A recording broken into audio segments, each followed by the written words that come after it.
Hello, guys, and welcome back to this new episode. Today, we are going to talk about cocaine hippos.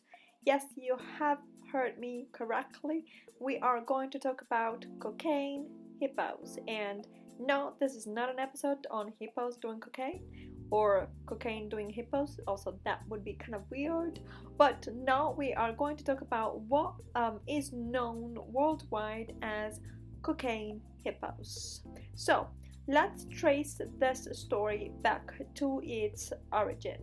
So, we are going to talk about Pablo Escobar. During his empire, Pablo Escobar imported from Africa 4 hippos, which were kept in his estate known as Nápoles. So, Nápoles, this is an estate that is pretty huge, where hippos could swim in the little river, and they could go and roam around, and they could also graze some grass, and so they were living their best life when Pablo Escobar was alive. Here, it's important also to notice that at a certain point, Pablo Escobar dies, and all of his empire is seized. And the poor hippos that now are without an owner continue to roam around, stay there, and nobody really pays too much attention to that. Also, they cannot brought back to Africa, and so things remained for a while, for like 20 something years, like they were before. But something happened in the meanwhile.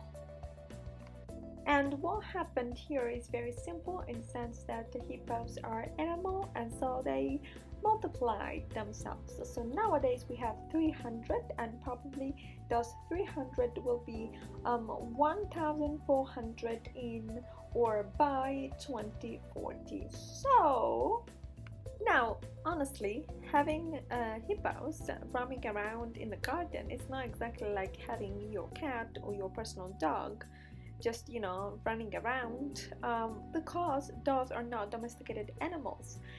They are heavy, they can be very aggressive, and also they constitute some sort of like ecological emergency for that territory, because they do not have any predator that can eat them. So they're kind of like the kings of that territory, and on top of that, their pee, meaning their urine, and also their feces, in other words poo, is also extremely toxic for their environment. So they constitute, and we do have a problem with having those hippos there. I mean, because not all of us lives in Colombia, but there is some sort of emergency.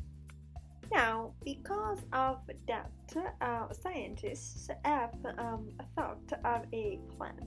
This plan was to kill them, to kill all the hippos, the 300 hippos that are wandering around and having their baths and swimming and grazing grass, to kill all of them. But this suggestion has met a strenuous resistance, because the population, the people there, do not want the hippos to be killed. Why they don't want that to happen? First of all, I would argue my first reason would be because they have such a cute face that you can't really touch them. Also, the smell is quite something, so to get closer to them, it's kind of dangerous. But no, to be real, it's just because, one, they're cute. Second, most importantly, second reason why they don't want to touch those hippos is because they made a business out of it. Now, local businesses around that area sell postcards, little images of hippos, things you can attach to your keys and keychains, and so on and so forth. So they actually marketed the presence of hippos there, and therefore they oppose to the plan of some scientists. In all of this, an animal legal defense fund has tried and has won its battle to make the hippos being recognized as a juridical subject. In other words, they are considered in front of the law as an autonomous subject.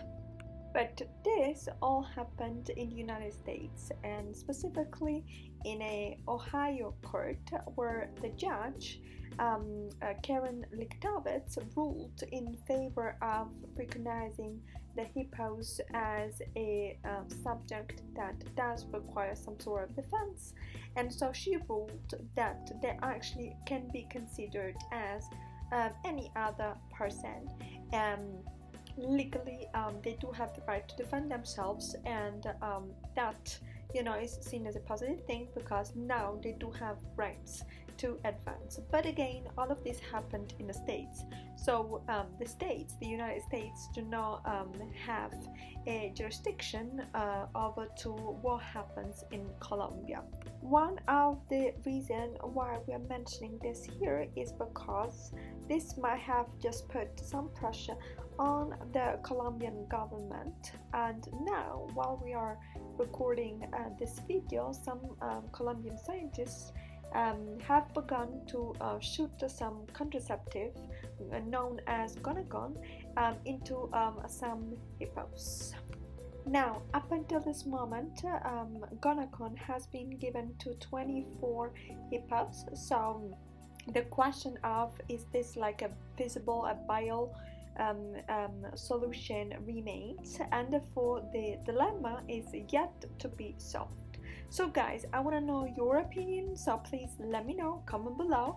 Let's see if together we can come up with some kind of solution, and guys, whoever wins will become president of Colombia. I mean, if you guys want to. I mean, there are other issues there why you wouldn't want to do that, but anyway, I'll await your comments. Please comment below, let me know, subscribe to the channel, and we'll talk again next time. Bye!